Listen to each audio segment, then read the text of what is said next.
Le Comité national d'action laïque, c'est le collectif historique de défense et de promotion de la laïcité à l'école.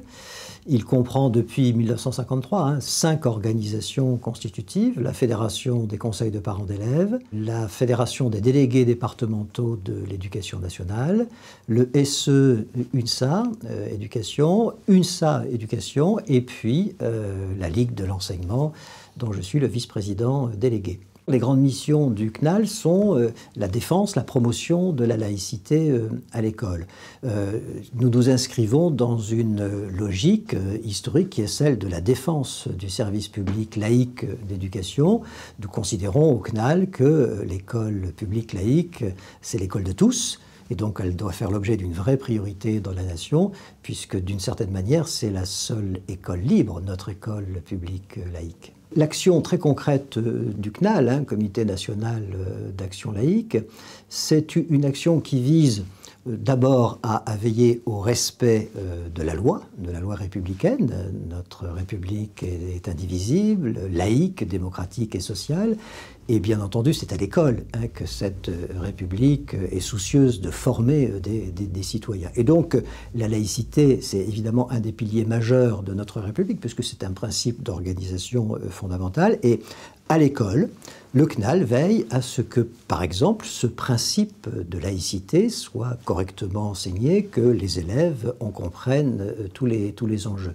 Et donc, par exemple, nous allons conduire, pendant cette année 2017-2018, une étude auprès des enseignants. Nous allons interroger les enseignants pour qu'ils nous disent, en fait, trois choses essentielles. Un, quel est le degré de connaissance et de mise en œuvre effective de ce principe dans les écoles, collèges et lycées publics?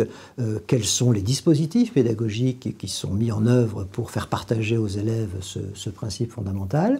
Ensuite, nous allons demander aux enseignants s'ils éprouvent des difficultés pour faire partager ce principe. Est-ce qu'il y a des résistances? Est-ce qu'il y a des contestations?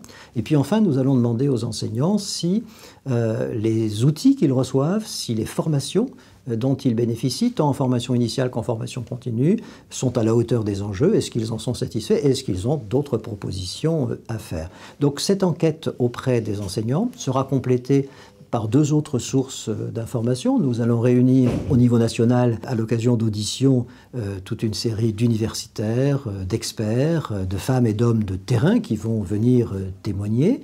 Et puis nous allons aussi bénéficier de l'information fournie par un sondage que nous allons faire effectuer par un institut. L'ensemble de ces informations permettra au Comité national d'action laïque de dire, bien, voilà, qu'en est-il de la mise en œuvre effective de ce principe dans nos écoles, collèges et lycées publics, et nous ferons à la fin du printemps un colloque national permettant de rendre compte de ces travaux.